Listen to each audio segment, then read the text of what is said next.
Welcome to All Four Down to CMG Sports Podcast, and what a great week one in college football. We're going to get you all set up for this weekend in our third down with the over-under. OV Muniz will unveil his new top 10 list. That's coming up in second down. We're going to get you caught up on the news right now with our first down, where Dabbo Sweeney is getting paid unless he leaves Alabama.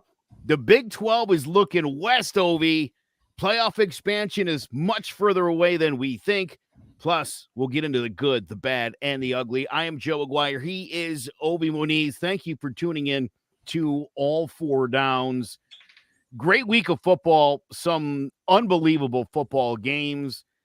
I think if my biggest takeaway right now is that the SEC's on a completely different level than everybody else.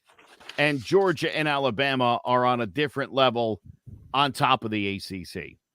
Absolutely. You're absolutely correct. Look, Alabama and Georgia distinguish themselves away from everybody because they handle their business on both sides of the ball. A lot of teams, like, for example, Ohio State and Notre Dame, started very slow pace, a lot of mistakes and stuff like that. So it's like trying to tune in back into the rhythm. But there's no teams whatsoever that could say that they start at a high speed from start to finish. And believe me, and you were right last week about Georgia. I mean, I had a lot of doubts because they were young, but the Georgia defense seemed like they were faster than last year. By the time the receivers got the ball, they had 2 or 3 defenders on that person, and they were just mopping everywhere. And as far as Alabama, they did not take Utah State lightly. I mean, they shut them down 55-0. And as I told you last week, Nick Saban is going to coach all the way to the last second of the game. And it showed. I told you. Yes, I can't believe you took the points for Utah State. I don't know what I was thinking. I have no idea what I was thinking. Although I will say, look, you're exactly right about Georgia. I watched a lot of that football game, and it seemed like no matter what they did, Georgia was like a step ahead, a step quicker, just a dominant performance. I think better than anybody would have ever expected in a week one, just pure domination. I'll tell you what, there's one other team that I was super impressed by, and it was a team who I have high hopes for going into this season, and that's Oklahoma. Gabriel Dillon is the real deal. That defense, 31 rushes against, they gave up 28 yards on the ground. I know Oklahoma's defense in the past and just Big 12 in general ain't a whole lot of defense. What they're doing right now at Oklahoma, they're sitting in a really nice spot. I think they're 6 or 7 in the country. It's where you want to be right now. You want to wait. You want to wait for a Georgia or an Ohio State, a Michigan, a Clemson. Let them slip up. You just sit right there, 6, 7, 8, and you wait, make your move late in the season. Their schedule is relatively easy, other than Oklahoma State and Baylor. They don't have any tough games at all. I could see Oklahoma running the table. That's how good they are. They will have to win big in all their games. It's just like Clemson a couple of years ago when the ACC looked terrible, but only Clemson showed that they could put up that spread, win by 30, 40 points. That's exactly what they need to do throughout the season. As far as you said, Oklahoma, that defense, their head coach is a defensive mind, and that's what's going to improve because we've always made fun of the Big 12 since we started this show, right? Yep. For 3 years already, that the Big 12 has no defense whatsoever. You're going to see that here, and the Sooners are always a great organization when it comes to recruiting and getting these guys to play. I'm excited for Oklahoma. I'll tell you another team I was super impressed by. I watched a lot of the Arkansas-Cincinnati game, and Cincinnati's still a really good football program, and they probably won't lose another game this year. But again, so? I do. I tell you, the quarterback Bryant. This is a different kind of quarterback you have right now. So it's going to take some time. That offense is going to be quite explosive. I still think the defense is top notch. Again, unfortunately, I think when you pair that off, you could beat any SEC team, maybe even Vanderbilt. No, I don't know, because Vanderbilt looking kind of good this year. That's what I'm saying. Dude, I think even a Vanderbilt would give Cincinnati a really hard time. I just think the athletes and the quality of talent in the SEC is so far and away better than what you see anywhere else. I think Cincinnati's a really good football team, and they're going to do really well. In a long stretch, and like I said, it was just only their first game. I still believe that Houston will improve. They didn't look great last week, but I still feel like Houston will take over that conference. And this is their last year in the AAC, because even both those teams are moving to the Big 12. But speaking about the Big 12 as well, big news is that their commissioner, Brett Yormark, made public that he will expand their conference and head west. So they're putting everybody on notice. So whoever's in the West, right, whether the Midwest Conference or the Pac-12, they're trying to get them into the conference. And also they're trying to negotiate an extension for media rights with ESPN and Fox. So they're trying to get the ball rolling and be like the Big Ten, who currently next year will have teams from East Coast to the West Coast. Brett Yormark said they were looking for a team that's not just great at football, but one that's also great at basketball.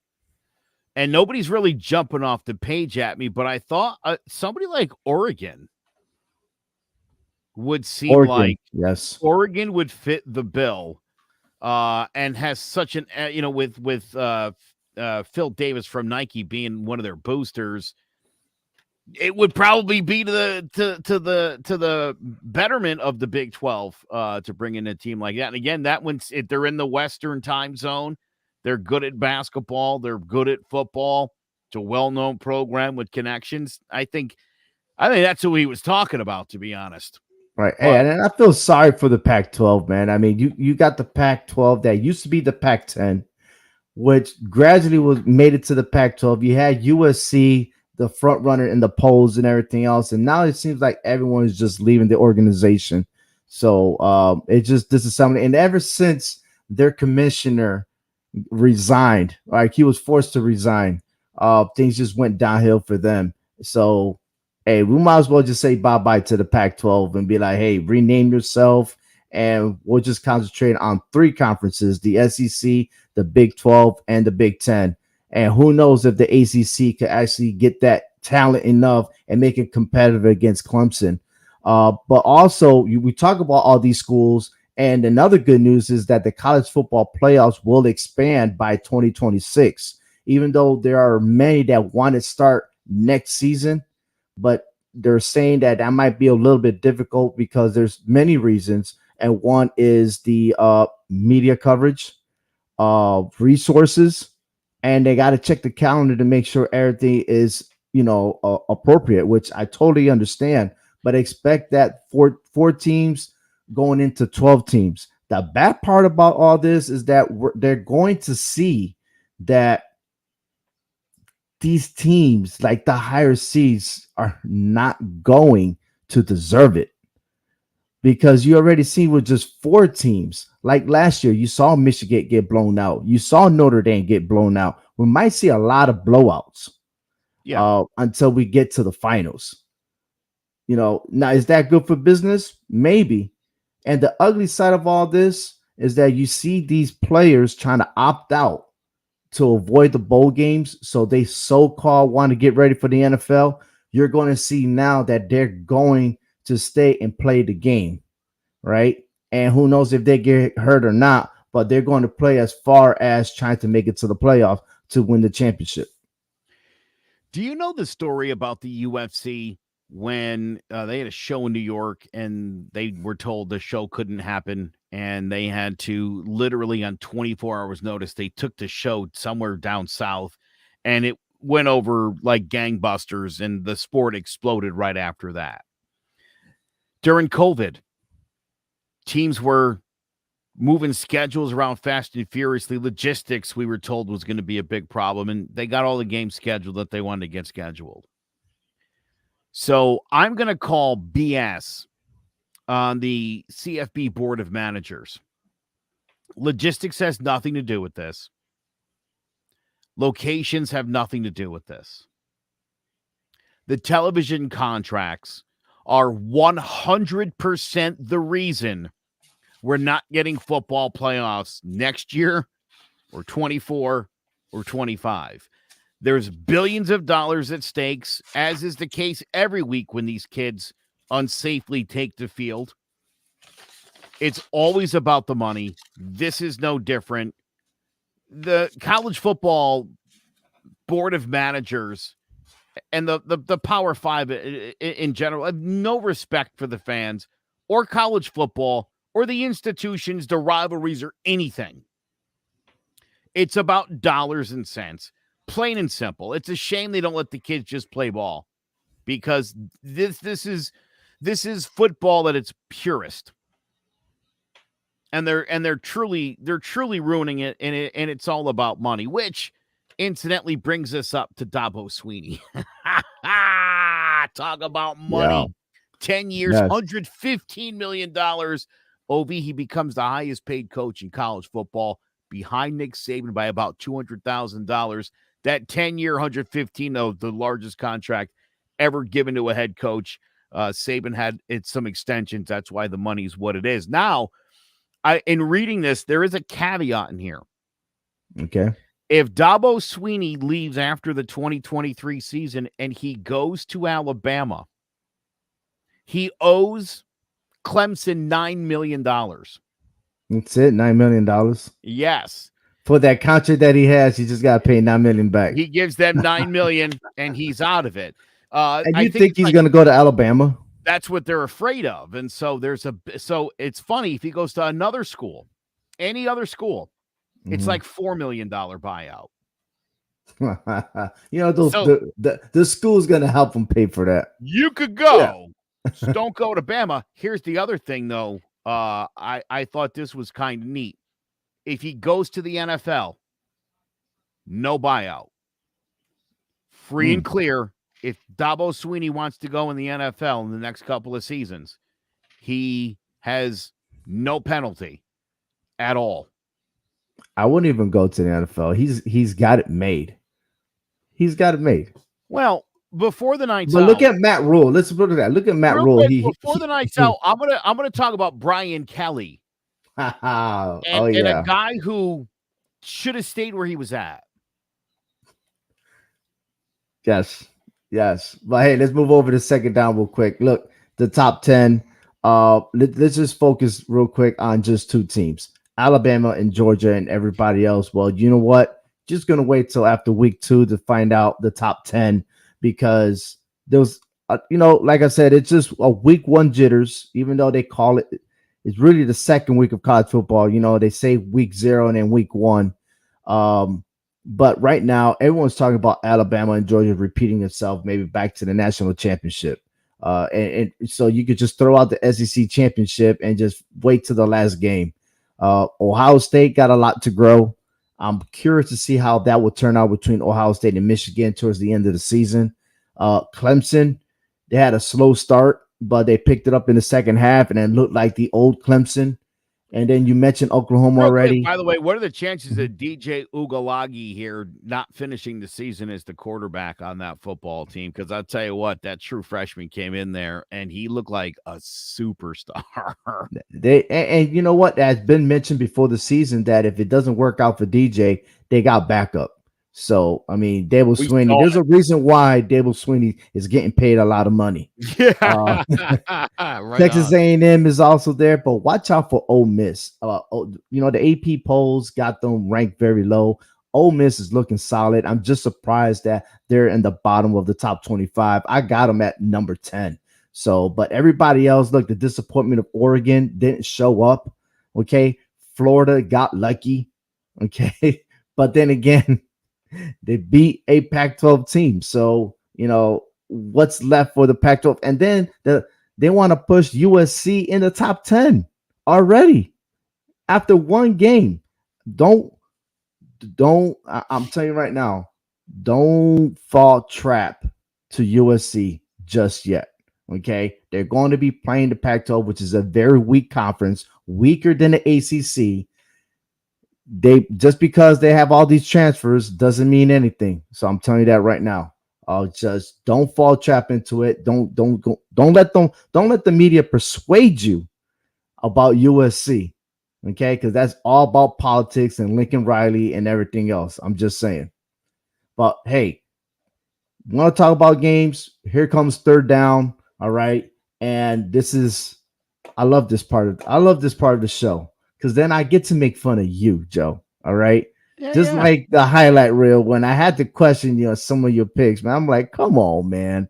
Listen to me. I will help you earn that money. Just like this game right here, Alabama versus Texas. Yeah, this one's easy for me. I'm going to take Are you sure it's Alabama. easy? I'm going to take Alabama winning this football game by 20 points. Yes. I You what? have You're no looking at my problem. notes now? Is that Yeah, what you're dude, doing? listen, right now, I would, if I don't care who it is, it could be, you could tell me this is Bama, Georgia. I would give 30 easily and Bama, feel Georgia, good you're still about going it. to give it to I Alabama? would, Come and I on, would man. give Don't. 30. That's how, No. That's how you lose your money, man. Just I saying know. things like I that. like to Now, I'm lose. going to give you some facts real quick. You ready? Drop some knowledge. Texas is 7-1 all time against Alabama. Really? Really, the last meeting was on January 7th, 2010. And that was for the BCS championship. And Alabama won. That was the first That's time they beat Texas? yes. Wow. 12 years ago, Alabama beat Texas for the national championship. And that happened at Pasadena, California. I don't Now they go. remember. I mean, I remember the game. I don't remember them pounding the idea that Bama had never beaten Texas before. I mean, maybe Mhm. they did. I don't remember that Right. though. That's the only victory they have. And now 12 years later, they're going ahead and match up. So I'm picking Alabama. Bryce Young is going to do his thing, and Sarkisian is just going to have to wait because he will not be the third assistant to beat Nick Saban. So I'm picking Texas with those points. Appalachian State, they had one hell of a game against North Carolina. They could have won that game, but now they're going to Aggies, and this is a different type of game, and this is their first meeting. But instead of taking the spread, I am taking the points. I'm going over 54 points in this game.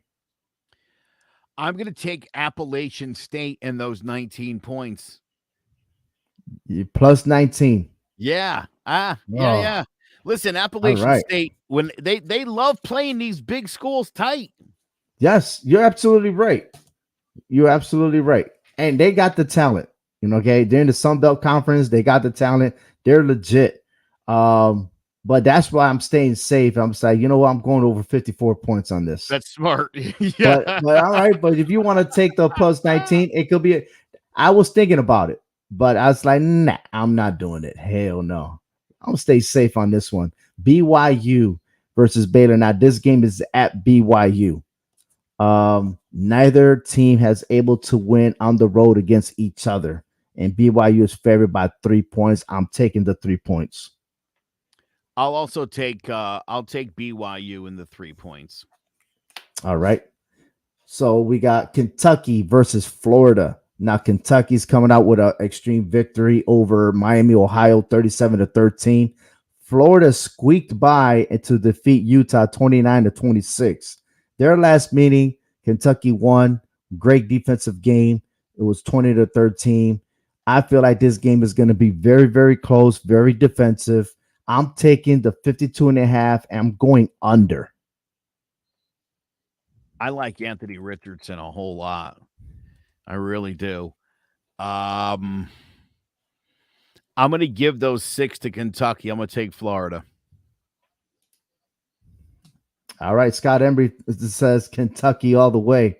You taking Florida this year. I love this. I love it.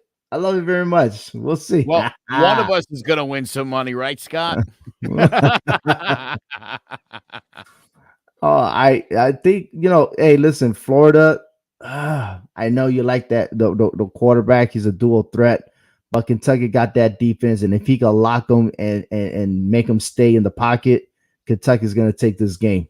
That's a big Uh, if. Pittsburgh and Tennessee. Now this game is in Pittsburgh for the first time. Uh, Tennessee's 0-3, and all of those games was in Knoxville. But this time, Hendon Hooker, the quarterback, he is ready to break the streak, man. This guy's solid. I like it. And SEC looking very powerful. So I'm taking I'm taking Tennessee over Pittsburgh. I'm taking the 6 points. Yeah, I hate to follow suit here, but the SEC went undefeated last week. And Pittsburgh certainly not as good a football team as they were a year ago. No, man. Their star quarterback left to the Steelers. I mean, yeah. And I think he they lost their top wideout to the transfer portal. So whoever's picking up for Pickens ain't even got the same guy to throw to. This is easy. Tennessee. all right. Houston versus Texas Tech. Now, I am surprised at how Houston played last week. These guys were terrible. Okay, this is not the Houston that I've seen when they used to travel here to UConn and just perform their ass off. But the Red Raiders have a 4-game win streak in this series, but Houston barely survived against UTSA. Okay, Texas Tech are on fire. They played so well last week. I am taking Texas Tech. I'm taking the 3.5. They will beat the Cougars. I'm going to take the over in this game. I think there's going to be a lot of points going to be scored in this game. I think Houston's going to play better, and that's going to. I think they're still going to lose, but I think they're going to put up some points. I think Texas Tech will light it up. I'm going to go over 63 here. I'm going to agree with you, but I'm still sticking with the 3.5. That's good. I just didn't want to copy you again, and I thought, that's a good line right there. I'll go over. Yeah. All right. Washington State versus Wisconsin. Game has a blowout all over it. Okay. You got Graham Mertz and the Badgers. That offense is nasty. And I'm going to tell you right now, I'm taking the 17.5. They might win by 30 against Washington State. I'm going to play the over on this. Hold on for a second. I'm going to take that back real quick. So Scott Embry made Tech no chance, lost QB, didn't they? Yes, he is out for 2 weeks, but their backup quarterback played a lot better than he did. And that's why I'm sticking with Texas Tech on that. So, but back to this one, Washington State and Wisconsin, 17.5 point spread, 49 over under. I'm taking the 17.5. Who you got, Joe? I'm going to go over 49 points here. I definitely think Wisconsin wins this game. I think Wisconsin could put up 49 by themselves. All right. I like that. All right. Now, Iowa and Iowa State. Now, listen. The under. Since becoming a fan of college football, I don't think I've ever seen a game quite like this one ending 7-3. Okay. I don't know what happened. And then a lot of people was commenting that they can't believe Iowa Hawkeyes, who was favorite, and they're favorite in this game. The Hawkeyes are favorite despite of winning 7-3 to South Dakota State. The Cyclones won their game against Southeast Missouri State 42-10. I am going for Iowa State. I'm going for the underdog. I'm taking the plus 3.5. I'm going to play the under 40 here. I think this is going to be like a 20-17 game. Oh, man. A 20-17 game. Yeah. Okay. I mean, you got the score. So the math is great. I don't think Iowa can score. I don't think they can score enough points. I think their defense is good enough to keep State out of the end zone. 40 is a very low line, by the way. It's a very low line for college football. I mean, this is one of those Army-Navy points. Right? But clearly Las Vegas sees what's going on here in Iowa. Ain't much scoring. Yeah, I'm going to play the under on this one. I think it ends up around 37, 38 points. All right, South Carolina is visiting Arkansas. I'm taking South Carolina with the 8 points. What you got? I'm going to give those points to South Carolina. Arkansas won 9 games last year. They're coming off a pretty good beating of Cincinnati, a team that I didn't think they could beat. I definitely feel like I've underestimated Arkansas. Their quarterback is quite the athlete. I think this guy, if he was not in the SEC, we'd be getting a lot more love and a lot more respect. So which one you taking? I'm taking Arkansas, giving those 8. Okay. All right. I like They our win by, differences here. I think they win by 10. Even better. I like it. All right. And lastly, we got USC and Stanford. I'm taking this game under 67. The game's in Stanford. Mm-hmm. Is Stanford giving the points or getting the So they're USC is getting. favorite in this game, 8.5 points. I'm taking the under 67 because the last 3 meetings, none of the games went over 67. So this will be a little trick, but I'm sticking with my math. I'm gonna take it underneath 67. Maybe to score at least 63 points, but I don't think it's going over 67. I think Stanford's going to upset USC. Lincoln Riley's life can't always be roses. You know what I mean? It can't be. It will at the end Ooh. of the season, but it's not going to this week. I don't know if Stanford necessarily wins the game. I think they could pull off the upset, but I think it'll be close enough that with the 8.5, we're looking pretty good. Wow, I'm in shock to hear you say that. I really am. I'm not too quick on picking USC as a favorite.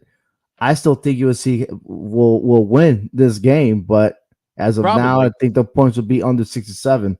But I'm surprised. I'm surprised you picking Stanford.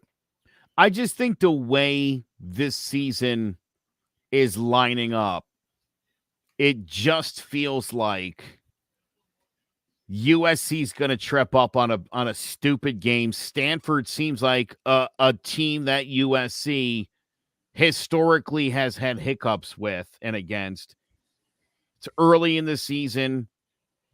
Yeah, I think USC's a little overhyped right now. And like I Mm-hmm. said, Lincoln Riley's life can't always be amazing. It blows up in his face this week, and next week I'm writing a piece about him. All right. Hey, listen, this show is sponsored by the CMG Sports Podcast Network.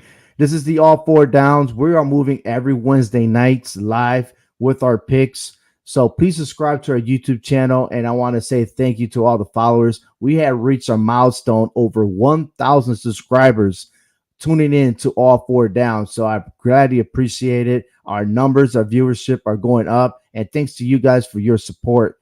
Big shout out to Scott Embry and Dennis Carnes. I know them back in the Army. So my battle buddies, thank you for your support. I know they're tuning into the game of Buffalo Bills versus the Rams. The score right now during our broadcast is 31-10. So if you watched our show yesterday with Hector and I on our NFL version of All Four Downs, we picked Buffalo and we took those points. And once again, man, if you want to make that money, come visit our show, hear us out, trust us. So whatever website or app you use to gamble and put some money on it, I mean, stay safe, be responsible. All right. I'm not telling you to put that money, but be responsible. And once again, on behalf of Joe and myself, thank you for watching. But we got last down. We have fourth down coming up. And Joe, you have something you want to get off your chest, man. So I'm going to give you the honors, man. Take it away. Thank you, sir. By the way, the best in the business, the way this guy goes about getting this show set up, there's a reason why the audience is, and we do appreciate that very much. But much love to Ovi Muniz. Now, let's talk about Brian Kelly's debut as LSU's head football coach. Came with a lot of drama, not a W. They came back from a 14-point deficit in the fourth quarter against Florida State. Just needed the extra point to go to OT. Blocked. It's the second block kick of the game. 24-23 loss. They also misplayed a couple of punts that the Seminoles had recovered. Brian Kelly became the first LSU coach to lose his debut since 1995. Brian Kelly said he was proud of his team efforts, but he has to be asking himself, is this what I signed up for? Kelly was 113-40 in his 12 seasons at Notre Dame, and he left for a better opportunity. LSU was national championships 3 years ago. The wheels have fallen off the bus. It is a long way back up the mountain in the toughest conference in the country. Well, we're going to find out how good of a football coach Brian Kelly is and whether or not this was a good decision. Just remember this. You don't know what you got till it's gone. That does it for us. Thank you for tuning in to All Four Downs, part of the CMG Sports Podcast Network. For Obi Winnese, I'm Joe Aguirre. We'll see you next Wednesday night for All Four Downs.